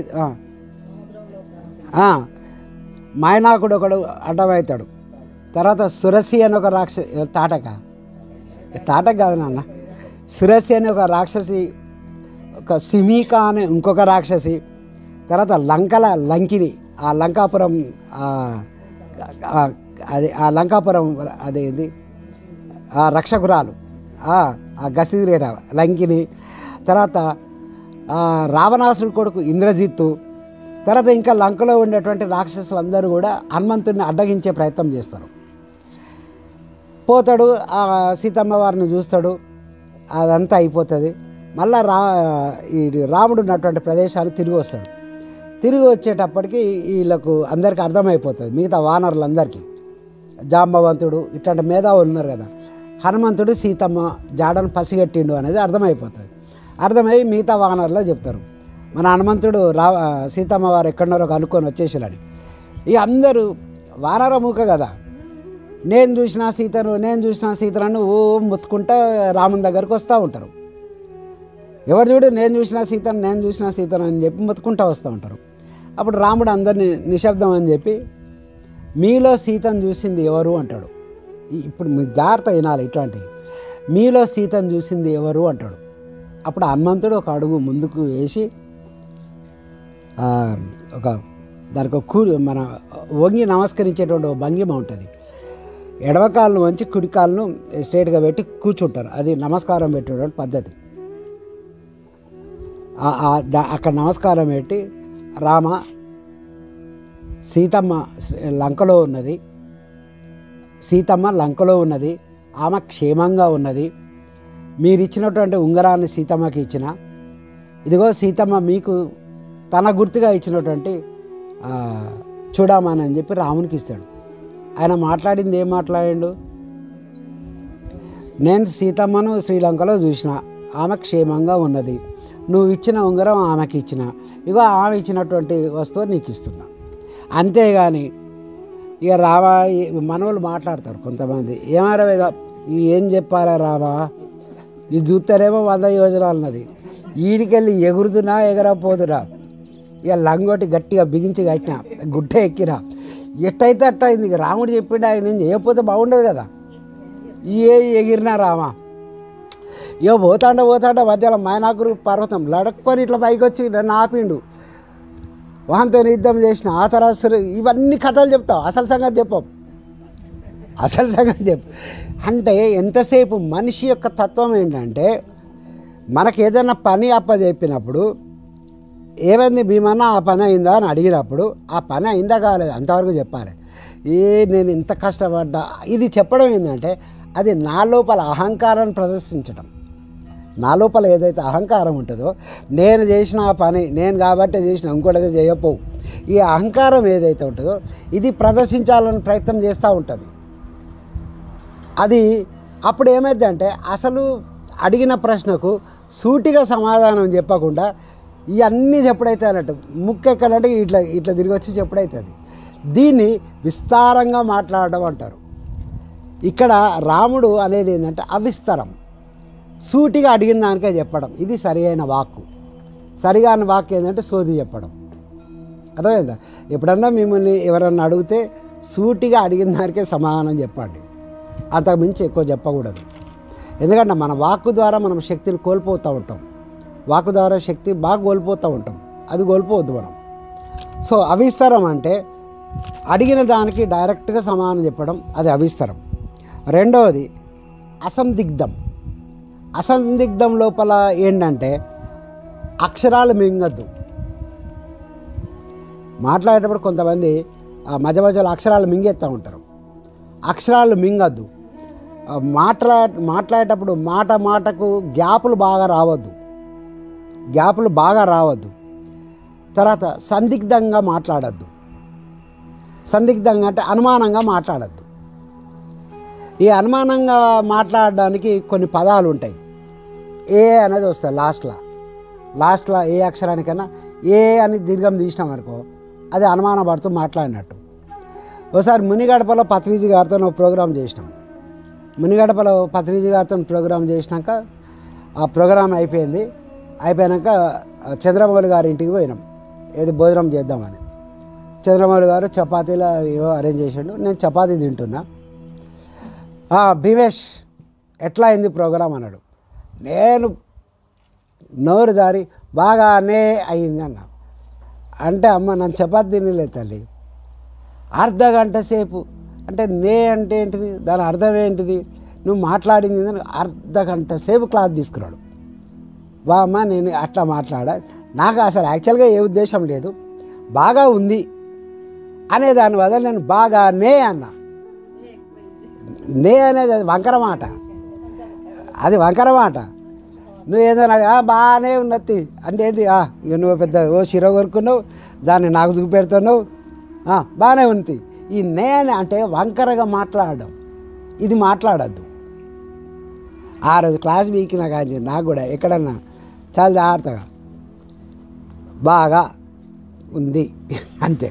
మనకు అలవాటు బాగానే ఉన్నది అంటావు. ఈ బాగా నే అనే పదం అది వంకరకు సంబంధించింది అది. సో అట్లాంటి పదాలు, అట్లాంటి అక్షరాలు అవేవి లేకుండా మాట్లాడడమే అసందిగ్ధం. ఇక గ్యాపులు ఇచ్చి మాట్లాడుతూ ఉంటారు, ఒక మాట మాట్లాడినాక 5 నిమిషాల దాకా వాడు మాట్లాడాడు, అది అసందిగ్ధం. ఫస్ట్దేమో అవిస్తరం అంటే సూటిగా అడిగిన దానికి చెప్పడం. రెండవది ఏంటిది అసందిగ్ధం అంటే సందిగ్ధంగా మాట్లాడకూడదు, అక్షరాలు మింగవద్దు. తర్వాత మూడవది అవిలంబితం అంటే కొంతమంది మాట్లాడేటప్పుడు దీర్ఘాలు రాగాలు బాగా తీస్తూ ఉంటారు, దీర్ఘాలు తీసుకుంటూ మాట్లాడుతూ ఉంటారు. మీకు ఎవరన్నా ఎప్పుడైనా ఎదురైతే మీరు గమనిస్తే మీకు అర్థమవుతుంది. దీర్ఘాలు బాగా రాగాలు తీసుకుంటూ మాట్లాడుతూ ఉంటారు. ఆ దీర్ఘాలు రాగాలు తీయద్దు. దీర్ఘాలు బాగా రాగాలు తీసుకుంటూ మాట్లాడుతూ ఉంటారు, ఆ దీర్ఘాలు రాగాలు తీయద్దు. తర్వాత నాలుగవది అవ్యధం. ఇది ఇంపార్టెంట్. అవ్యధం అనేది ఇంపార్టెంట్. అవ్యధం అంటే తక్కువ శబ్దం ఉండద్దు, మరీ ఎక్కువ శబ్దం ఉండద్దు. ఎదుటివాడికి వినగలిగేంత శబ్దంతో మాట్లాడాలి. జర నెంబర్ చెప్పాయి అంటాం, సెల్ ఫోన్ నెంబర్ చెప్పాయి అంటాం, 9440861922 9440 గట్టిగానే చెప్తాడు, 861 గట్టిగానే చెప్తాడు, 922. ఏమైంది ఈ 22 కాడికి వచ్చేసరికి ఎందుకు శబ్దం తక్కువ అవుతుంది? మీరు ఎప్పుడైనా గమనించిందా? ఎవరైనా ఫోన్ నెంబర్ చెప్పేటప్పుడు లాస్ట్ 2 నెంబర్లను చాలా తక్కువ సౌండ్తో చెప్తారు, మిగతా 8 నెంబర్లు మంచి సౌండ్తో చెప్తారు, లాస్ట్ 2 నెంబర్ల కాడికి వచ్చే వరకు తక్కువ శబ్దంతో చెప్తారు. లాస్ట్ ఒక పదం లోపల మాట్లాడేటప్పుడు లాస్ట్ అక్షరం చాలా స్లోగా మాట్లాడేస్తారు. ఉంటా అనేది బాగా అంటారు. మూ అనేది ఉంటా, ఈ మూ అనేది మింగేస్తారు, లేదా మూ అనేది తక్కువ శబ్దంతో చెప్తారు. సో అట్లా ఉండద్దు. అవతల వాడికి వినబడేటట్టుగా మాట్లాడగలగాలి. ఇది 4. ఒకటి సూటిగా మాట్లాడడం, రెండవది అక్షరాలు మింగకుండా మాట్లాడడం, మూడవది దీర్ఘాలు తీసుకుంటూ మాట్లాడకుండా ఉండటం, నాలుగవది శబ్దం. మనం మాట్లాడేటప్పుడు అవతల వాడికి వినగలిగేంత శబ్దంలో మాట్లాడడం. ఈ 4 ఎప్పుడు, ఎక్కడ, ఎవరితో, ఎంత ఎలా మాట్లాడాలి, మనం ఎప్పుడు మాట్లాడుతున్నాం, ఎక్కడ మాట్లాడుతున్నాం, ఎవరితో మాట్లాడుతున్నాం, వాళ్ళతో ఎంత మాట్లాడాలి, వాళ్ళతో ఎట్లా మాట్లాడాలి, ఈ విషయాలు ఎవరైతే తెలుసుకున్నారో వారిని శబ్ద బ్రహ్మ అంటారు. ఇప్పుడు అర్థమైందమ్మా శబ్ద బ్రహ్మ అని ఎవరు అంటారు. ఇంకా ఏంటిది, సరళంగా మాట్లాడగలగటం, స్వాభావికంగా మాట్లాడడం, తర్వాత వినయంగా మాట్లాడడం, వినమ్రంగా మాట్లాడడం. వినయంగా మాట్లాడడానికి ఉన్న తేడా ఏంటి? వినయంగా మాట్లాడడం, వినమ్రంగా మాట్లాడడం. వినయం అనేదేమో మన సౌండ్, వినమ్రం అనేదేమో మన బాడీ పోస్చర్. వినమ్రం అనేది ఏంటిది? Body posture. ఇక మాట్లాడేటప్పుడు చూడాలి, చేతులు కాలు ఊపుతూ ఉంటారు, కాలు ఊపకుండా మాట్లాడుతూ ఉంటారు, చేతులు ఊపకుండా మాట్లాడుతూ ఉంటారు, కాలు మీద కాలు వేసుకొని కాలు ఊపుతూ ఉంటారు. అది సరైన పద్ధతి కాదు. మనం మాట్లాడేటప్పుడు అవతల వాళ్ళకు సరైన గౌరవం ఇచ్చుకుంటూ మాట్లాడాలి. సో బాడీ పోస్చర్ కూడా ఇంపార్టెంట్. నీ శరీరాన్ని ఏ విధంగా కదిలిస్తున్నావు అనేది కూడా ఇంపార్టెంట్. సో వినయంగా, వినమ్రంగా, కృతజ్ఞతాపూర్వకంగా, ఇది చాలా ఇంపార్టెంట్. ఒకరితో మాట్లాడేటప్పుడు మనం కృతజ్ఞతాపూర్వకంగా మాట్లాడాలి. తర్వాత ఆశీర్వాదపూర్వకంగా అంటే ఇతరులను ఇక్కడ ఎవరిని ఆశీర్వదించలేరు, ఫస్ట్ పాయింట్. కానీ ఇక్కడ ఆశీర్వాదపూర్వకంగా అంటే అభినందించేటట్టు, ప్రోత్సహించేటట్టు మాట్లాడాలి. ప్రోత్సహించేటట్టు మాట్లాడాలి. ఈ క్వాలిటీస్ గల వాళ్ళందరినీ కూడా శబ్ద బ్రహ్మ అంటాం. కొన్ని విషయం ఏంటంటే, ఒకటి అబద్ధాలు ఆడకూడదు. ఇది ఇంతకుముందు కూడా మనం కొంచెం మాట్లాడుకున్నాం. అది జోక్గానైనా సరే, సీరియస్గానైనా సరే, చిన్నదైనా సరే, పెద్దదైనా సరే అబద్ధం ఆడరాదు. అబద్ధం ఆడితే జరిగే నష్టం ఏంటిది? ఎవరైతే మన హాస్యానికైనా సరే, మీకు అందరికీ కథ గుర్తుందా? గొర్రెల కాపరి అయ్యా తోడేలు వచ్చారు, మనకు 3వ తరగతితో 4 నాన్నపుల ఈ కథ మనకు ఆడి తమాషాకే అబద్ధం ఆడిండు. తమాషాగా అబద్ధం ఆడితే ఏమైంది? 3వసారి నిజంగా వచ్చినప్పుడు ఎవరు రాలే. సో అబద్ధాలు ఆడటం మూలాన జరిగేది ఏంటంటే, ఈ అబద్ధం మాట్లాడేవాడి యొక్క విలువ అనేది అవతల వారి దృష్టిలో తగ్గిపోతుంది. అవతల వారి దృష్టిలో పల్చర్ అవుతారు. వాళ్ళ క్యారెక్టర్ అనేది అవతల దృష్టిలో తక్కువైపోతుంది. ఆ విలువ అనేది తగ్గుతుంది. దానివల్ల నమ్మకం అనేది పోతుంది. ఏమో నిజం చెప్తా ఉండో అబద్ధం చెప్తా ఉండో ఎవరికి తెలుసు అని మనల్ని నమ్మటం అనేది మానేస్తారు. సో ఈ మనకు ఇన్ని విధాలుగా నష్టం ఉంటుంది. సో ఎట్టి పరిస్థితుల్లో కూడా అబద్ధం అనేది ఆడద్దు. తర్వాత రెండవది, భేదాభిప్రాయాలు కలిగించేలా మాట్లాడద్దు. కలిగించేలాగా మాట్లాడద్దు ఎప్పుడు కూడా. ఒక వ్యక్తి చాటున, ఒక వ్యక్తి లేనప్పుడు ఆ వ్యక్తి గురించి ఎప్పుడు మాట్లాడద్దు. ఆ వ్యక్తి గురించి మనం మాట్లాడద్దు. ఏదన్నా కనుక ఉన్నట్టయితే ఆ వ్యక్తి ముఖం పట్టుకొని మాట్లాడాలి. కానీ ఆ వ్యక్తి చాటుకు మనం మాట్లాడుతూ ఉంటాం, ఆ వ్యక్తి ఇట్లాంటోడు, అట్లాంటోడు, ఇట్లనాట అట్లనాట అని మాట్లాడుతూ ఉంటాం. ఇది తప్పు. ఎందుకు అట్లా మాట్లాడతాము? మన లోపల ఆ వ్యక్తి పట్ల ఉన్నటువంటి కోపమో, ఈర్ష్యనో, ద్వేషం వల్లనే మనం అది మాట్లాడుతూ ఉంటాం. అట్లా మాట్లాడద్దు. ఎప్పుడు కూడా ఒక వ్యక్తి చాటును ఎప్పుడు మాట్లాడద్దు. ప్రజల లోపల గందరగోళం సృష్టించేటువంటి మాటలు మాట్లాడద్దు. ఇద్దరి మధ్యలో భేదాలు కలిగించేటట్టుగా ఎప్పుడు మాట్లాడద్దు. ఫస్ట్ది అబద్ధాలు ఆడద్దు. రెండవది ఏంది, ఒకరి చాటున మాట్లాడద్దు. భేదాలు కలిగించేటట్టు మాట్లాడద్దు. తర్వాత ఏంటిది ఏమనుకున్నాం, గందరగోళం కలిగించేటట్టుగా మాట్లాడద్దు. తర్వాత మూడవది, సభ్యత లేకుండా కఠినపు మాటలు మాట్లాడద్దు. సభ్యత లేకుండా కఠినపు మాటలు మాట్లాడకూడదు. నాలుగవది, పనికిరాని ఉపయోగం లేని మాటలు ఎప్పుడు మాట్లాడద్దు. వీటిని ఇంగ్లీష్లో గాసిప్ అంటారు. పనికిరాని మాట్లాడద్దు, ఉపయోగం లేని మాటలు మాట్లాడద్దు. ఏదైనా మాట్లాడితే ఏదైనా చేస్తే దాంట్లో ఉపయోగం ఉండాలి. ఉపయోగం లేనటువంటి మాటలు మాట్లాడకూడదు. ఈ ఉపయోగం లేని మాటల దగ్గర ఏమైతే తెలుసా, నువ్వు మాట్లాడుతూ ఉంటావు, నేను మాట్లాడుతూ ఉంటావు, మాట్లాడి మన ఇద్దరి మధ్యలోనే కలహం స్టార్ట్ అవుతుంది. వట్టిగా పనిలేని మాటలు మాట్లాడే దగ్గర మాట్లాడుకుంటే వాళ్ళు ఇద్దరి మధ్యలోనే ఏదో చిన్న విషయంలో కలహం మొదలవుతూ ఉంటుంది. తర్వాత ఎప్పుడు కూడా వాగ్వివాదం కలిగించేటువంటి మాటలు మాట్లాడద్దు. మూర్ఖంతో ఎప్పుడు మాట్లాడద్దు. మూర్ఖంతో మాట్లాడడం బదులు మౌనంగా ఉండటం చాలా శ్రేయస్కరం. మూర్ఖంతో ఎప్పుడు మాట్లాడకూడదు. తర్వాత అనువుగాని చోట మాట్లాడద్దు. తర్వాత అతిగా మాట్లాడద్దు. అనువుగాని చోట మాట్లాడద్దు, అతిగా మాట్లాడద్దు. తర్వాత వాక్కు, మనం మాట్లాడేది సంక్షిప్తంగా, సమగ్రంగా, విషయాన్ని సూటిగా చెప్పేటట్లు, స్పష్టంగా, దోషరహితంగా, పునరుక్తం, చెప్పిందే చెప్పుడు, పునరుక్తం అంటారు.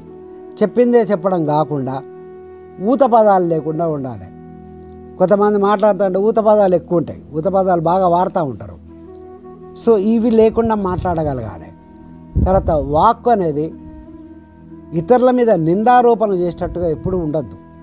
నిందారోపణ చేసేటట్టు కానీ, ఏదైనా ఊహించి చెప్పేటట్టు కానీ, లేదా పగ దుర్బుద్ధితోనే మాట్లాడేటట్టు కానీ ఇట్లా ఉండకూడదు వాక్కు.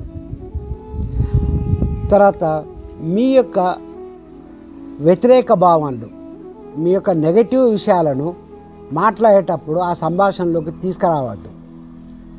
ఇది ఎట్లా ఉంటుంది, సంభాషణలోకి తీసుకురావద్దు అంటే, వాళ్ళు చూస్తాం నచ్చడు మనకి, ఆ వ్యక్తి పట్ల మనకు సరైన అది లేదు. బాగా నల్లగా అయినవేంది, అది నల్లగా అయితే తెల్లగా అవుతుంది. బాగా నల్లగా అయినవేంది, లేకపోతే బాగా దొడ్డుగైనవు. మనం ఇట్లా మాట్లాడుతూ ఉంటాం, గమనించేలా, బాగా దొడ్డుగైనవు, బాగా నల్లగైనవు. ఇవన్నీ వ్యతిరేకం. ఈ వ్యతిరేక సంభాషణలు మంచివి కావు. ఎందుకు మంచివి కావు, మళ్ళీ ఒకసారి మొదటికి వద్దాం. దీనివల్ల ఎవరికి నష్టం? నువ్వు నన్ను లావుగా అయిన అన్నంత మాత్రాన నేను కనుక దాన్ని తీసుకోకపోతే, నేను కనుక దాన్ని యాక్సెప్ట్ చేయకపోతే నాకే బాధ లేదు. కానీ అన్నోళ్ళకు బాధ ఉంటుంది. ఎక్కడుంటుంది, ఎప్పుడు కలుగుతుంది ఆ బాధ?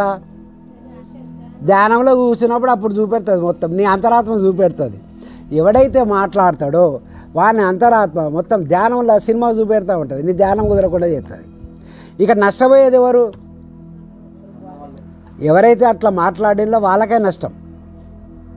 విన్నోనికి నష్టం లేదు, మాట్లాడినోనికి నష్టం. అది ఎంతసేపు చెప్పేటప్పుడు మీరు అది గుర్తుపెట్టుకోవాలి. ఇట్లా మాట్లాడితే నాకు ధ్యానం కుదురుతుందా, ఇట్లా మాట్లాడితే నా ధ్యానం కుదురుతుందా, ధ్యానం భగ్నం అయిద్దా, ఇది ఎప్పుడు మీరు చూసుకోవాలి.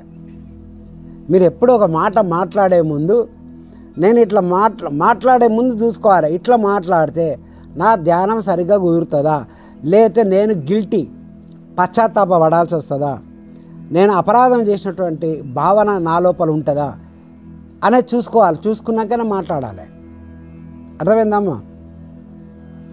తొందరగా మాట్లాడి ఆ తర్వాత మనం ఆ ధ్యానంలో కూర్చున్నప్పుడు అది మనల్ని క్వశ్చన్ లేచుడు, మన అంతరాత్మ ధ్యానం కూరుతలే అని చెప్పి లేచుడు, ఇట్లా 3-4 రోజులు జరిగింది అనుకో బంగారు తల్లి, 5వ రోజు ఏం చేస్తావు?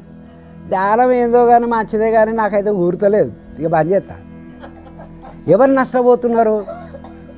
ఎవరు నష్టపోతారు? మరి అట్లా అనద్దు కదా. ఇది తెలుసుకోవడానికే మనం ఇవాళ ఈ క్లాసు, ఈ సమావేశం. అర్థమైందమ్మా?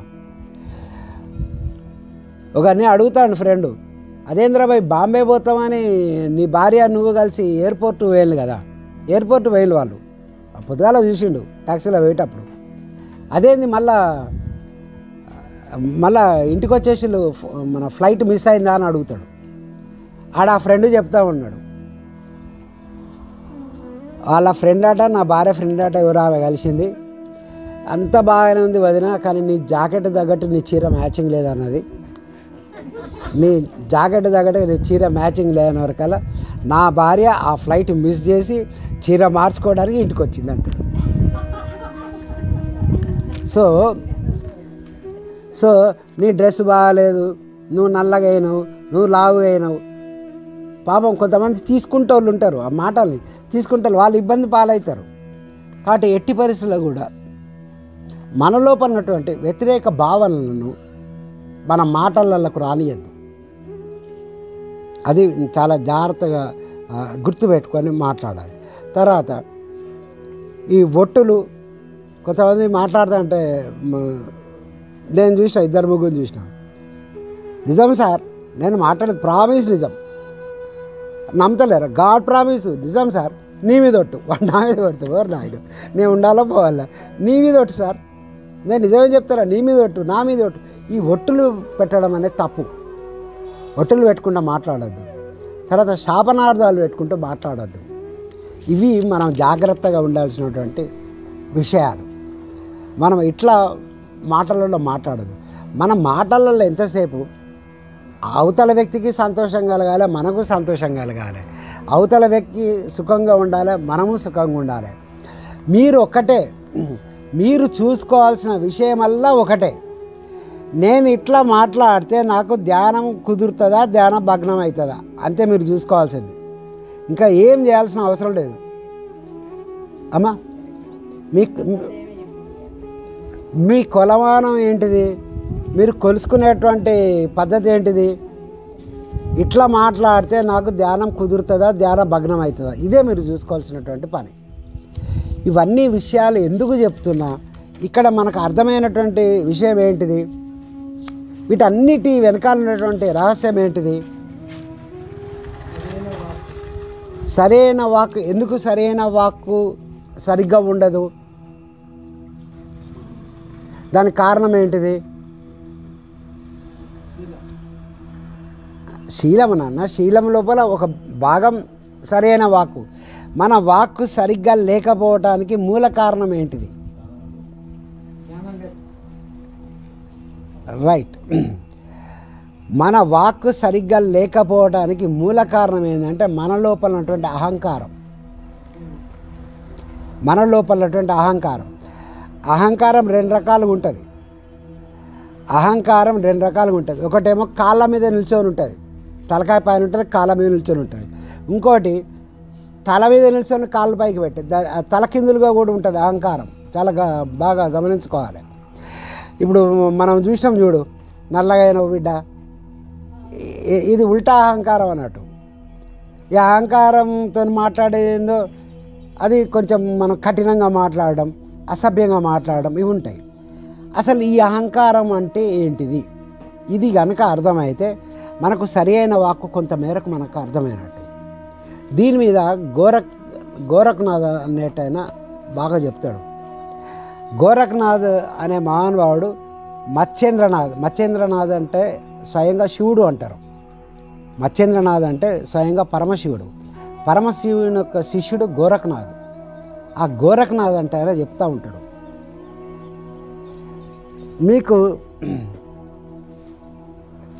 మీరు ఇప్పుడు జన్మ తీసుకున్నారు, ఓకేనా, మళ్ళీ ఈ జన్మ తర్వాత ఇంకొక జన్మ తీసుకుంటారా, తీసుకుంటారు కదా. ఈ జన్మకు మధ్యలో ఎన్నిసార్లు మరణం అనేది ఉంటుంది. ఇప్పుడు జన్మించినాక మళ్ళా మరణిస్తాం, అంతా అయిపోతాం, మళ్ళీ ఇంకో జన్మ తీసుకుంటాం. ఈ మధ్యకాలంలో ఎన్నిసార్లు మరణిస్తావో మీకు ఏమైనా ఐడియా ఉందా? అది వేరమ్మా, రోజు మరణిస్తూ ఉంటారు. Right, okay. ఫస్ట్ మరణము భౌతిక శరీరాన్ని వదిలిపెడతాం. ఇక్కడ చనిపోయినప్పుడు భౌతిక శరీరాన్ని వదిలిపెడతాం, ఈ శరీరాన్ని వదిలిపెడతాం. ఈ శరీరంతో పాటే మన ప్రాణమయ కోశం అంటే మన ఎనర్జీ బాడీ, ఇది భౌతిక శరీరం, దీన్ని అన్నమయ కోశం అంటాం. అన్నమయ కోశాన్ని ఇక్కడ వదిలిపెడతాం. అన్నమయ కోశంతో పాటే ప్రాణమయ కోశాన్ని కూడా వదిలిపెడతాం. సర్వసాధారణంగా ప్రాణమయ కోశం అనేది 3 రోజుల తర్వాత కానీ అది ఎక్కడికక్కడ చిన్నాభిన్నం అనేది కాదు. అర్థమైందమ్మా? ఈ అన్నమయ కోశం ప్రాణమయ కోశం వదిలిపెడతాం. అది ఫస్ట్ మరణం. అది అది అది ఎన్నో మరణం? గట్టిగా రాలి, మొదటి మరణం. భౌతిక శరీరము ప్రాణమయ కోశము ఇక్కడ వదిలిపెట్టిన తర్వాత మనకు అందుబాటులో ఉండే శరీరం సూక్ష్మ శరీరం. ఈ సూక్ష్మ శరీరంతో మనం సూక్ష్మ లోకాలకు పోతాం. సూక్ష్మ శరీరంతో సూక్ష్మ లోకాలకు పోతాం. అక్కడ కొంతకాలం ఉంటాం. అక్కడ నేర్చుకోవాల్సిన విషయాలన్నీ మనం నేర్చుకుంటాం. నేర్చుకున్న తర్వాత అక్కడ మళ్ళొకసారి చేస్తాం, మళ్ళొకసారి మరణిస్తాం. ఆ మరణించినప్పుడు అక్కడ సూక్ష్మ శరీరాన్ని వదిలిపెడతాం. సూక్ష్మ శరీరాన్ని వదిలిపెట్టిన తర్వాత మనకు అందుబాటులో ఉండే శరీరం మనోమయ కోశం. మనోమయ కోశంతో మనోమయ లోకాల్లోకి పోతాం. మనోమయ లోకాల్లో కొంతకాలం ఉంటాం. మనోమయ లోకాల్లో కొంతకాలం ఉన్న తర్వాత అక్కడ కూడా మళ్ళా మరణిస్తాం. అప్పుడు అక్కడ మనోమయ కోశం అనేది మరణిస్తుంది. మనకు అప్పుడు కారణమయ కోశం అనేది మనం అందుబాటులో ఉంటుంది. కారణమయ కోశంతో మనం కారణ లోకాలకు పోతాం. అది మన సొంత లోకం. ప్రతి ఒక్కరి సొంత లోకం ఏంటంటే కారణ లోకం. ఆ కారణ లోకంలోనే మన ఆత్మ ఉంటుంది. అర్థమైందా మీకు? ఇక్కడ పాయింట్ కొంచెం అర్థం కావాలి. కరుణాకర్, నీకేం కావాలి, నువ్వు ఎందుకు ధ్యానం చేస్తున్నావు అని అడుగుతా. అడిగితే నువ్వేమంటావు? సార్, నేను ఆత్మను సాక్షాత్కరింపజేసుకోవాలనుకుంటున్నా సార్, నేను ఆత్మ ఏందో తెలుసుకోవాలనుకుంటున్నా సార్ అంటావు. జనరల్గా మనం మాట్లాడే మాట. ఇక్కడ ఈ నేనంటోడేవాడు, మరి ఆత్మే నువ్వు కదా. మరి ఆత్మే నువ్వైతే ఈ నేనంటోళ్ళు ఎవరు? ఈ నేనంటోడు ఎక్కడి నుంచి వచ్చిన మధ్యలో? నేను ఆత్మను చూడాలనుకుంటున్నా, నేను నా ఆత్మను చూడాలనుకుంటున్నా, అంతే కదమ్మా మీరు అందరూ అడిగే ప్రశ్న. మరి ఈ నేనెవరు? మరి ఆత్మ ఎవరు? ఆత్మే నువ్వైతే ఈ నేనెవరు? మీకు ఎప్పుడు అడగాలనిపించలేదు ఇట్లాంటి ప్రశ్నలు? నేను ఆత్మ ఒకటే ఎందుకు వెళ్ళి మంచిగా హాయిగా పోయి పడుకోక. నేను ఆత్మ ఒకటైతే ఇక నేను ఆత్మను చూడాలనేది ఎక్కడ? మా నేను అనేది ఉండనే ఉండదు కదా. అది ఆత్మేనా? ఈ ఆత్మ నేను చూసుకుంటుంది కదా. ఇక్కడ ఏంటంటే కారణ లోకాల లోపల ఆత్మ ఉంటుంది. కారణ లోకాల లోపల ఆత్మ ఉంటుంది. ఆత్మ యొక్క చిన్న శకలం, చిన్న ముక్క మటుకే ఈ భౌతిక శరీరం లోపల ఉంటుంది. ఆత్మ అనేది అక్కడ ఉంటుంది. దాని యొక్క చిన్న ముక్క మటుకే ఈ భౌతిక శరీరంలో ఉంటుంది. దాన్ని మనం ఏమంటాం? జీవుడు అని పిలుస్తాం. ఈ నేను అనేది జీవుడు. ఆ ఆత్మ అనేది మొత్తం టోటల్ ఆత్మ అనేది అక్కడ ఉంటుంది. ఈ జీవుని తాపత్రయం ఏంది? తన ఆత్మ యొక్క శకలం కదా, చిన్న ముక్కే కదా. ఈ ముక్క పోయి మొత్తంలో కలవాలని ఎప్పుడు కోరుకుంటుంది. అందుకోసం నేను నా ఆత్మను చూసుకోవాలనుకుంటున్నా. ఆత్మ అంటే ఏంది, అది అంటే ఏంది, ఇవన్నీ మనం అడిగే ప్రశ్నలు. సో నేను అనేది జీవుడు, చిన్న ముక్క ఈ శరీరంలో ఉంటుంది, దాన్ని జీవుడు అంటాం. ఈ జీవుడు అనేది శరీరంలో ఉన్నటువంటి ఆత్మ యొక్క చిన్న భాగం. సో ఇవరా మళ్ళా కారణ లోకాల లోపల అక్కడ మనం ప్లాన్ చేసుకొని మళ్ళీ భూమి మీదకి రావటానికి మళ్ళీ ఏం చేయాలి? మళ్ళీ 4 శరీరాలు కావాలి. మనం 3 మరణాలు ఉన్నాయి. ఒకటి ఫస్ట్ భౌతిక మరణం, 2 సూక్ష్మ మరణం, 3వది మనోమయ మరణం. కారణం అది అసలు రవి, అది శాశ్వతం. 3వది మనోమయ కోశం. 3 మరణాలు సంభవిస్తాయి. ఓకేనా? 3 మరణాలు సంభవిస్తాయి. మళ్ళీ కారణలోకం నుంచి మనం భూమికి వచ్చేటప్పుడు మన కారణ శరీరం నుంచి మళ్ళా కొత్త మనోమయ కోశాన్ని స్టార్ట్ చేసుకుంటాం. కొత్త మనోమయ కోశాన్ని ధరిస్తాం. ఆ మనోమయ కోశంతో సూక్ష్మ లోకాల్లోకి వస్తాం. మళ్ళీ కొత్త సూక్ష్మ శరీరాన్ని ఆడ తయారు చేసుకుంటాం. ఆ సూక్ష్మ శరీరం ధరించి, సూక్ష్మ శరీరం ఆల్రెడీ కారణ శరీరం ఉన్నది, కారణ శరీరం నుంచి మనోమయ శరీరంలోకి వచ్చినాం, మనోమయ శరీరంతో పాటు సూక్ష్మ శరీరంలోకి వచ్చినాం. వచ్చిన తర్వాత మనము ఏ తల్లి గర్భంలో ఆ పిండంలో ప్రవేశించాలో ఆ పిండంలోకి ప్రవేశిస్తాం. ప్రవేశించినప్పుడు అక్కడ మనకు భౌతికమైన శరీరం లభిస్తుంది. ఈ ప్రాణమయ కోశం అనేది కొంతమంది చెప్పేదాన్ని బట్టి ఏంటంటే ఇది సూర్యుడి నుంచి తయారవుతుంది. ఈ ప్రాణమయ కోశం అనేది ఇది తయారై ఈ ప్రాణమయ కోశం లోపల మన కర్మలు అన్నీ కూడా నిక్షిప్తమవుతాయి. ఈ ప్రాణమయ కోశం, ఈ ప్రాణమయ కోశం అనేది మనం పిండంలోకి ఎంటర్ అయ్యేటప్పుడు ఇది కూడా తయారై వస్తుంది. ఇట్లా భౌతిక శరీరం, ప్రాణమయ శరీరం ఇవి ఇక్కడ తల్లి గర్భంలో తయారవుతూ ఉంటాయి. వీటిలోకి మనం ఎంటర్ అవుతాం. సో మొత్తం మరణాలు ఎన్ని? 3 మరణాలు అయితే మనం కారణంలోకి పోతాం. మళ్ళీ అక్కడి నుంచి మళ్ళీ ఇక్కడికి వస్తాం. ఇది ఎప్పటిదాకా రావాలి పోవాలి? ఇవన్నీ ఈ వచ్చుడు పోడు ఎన్ని రోజులు?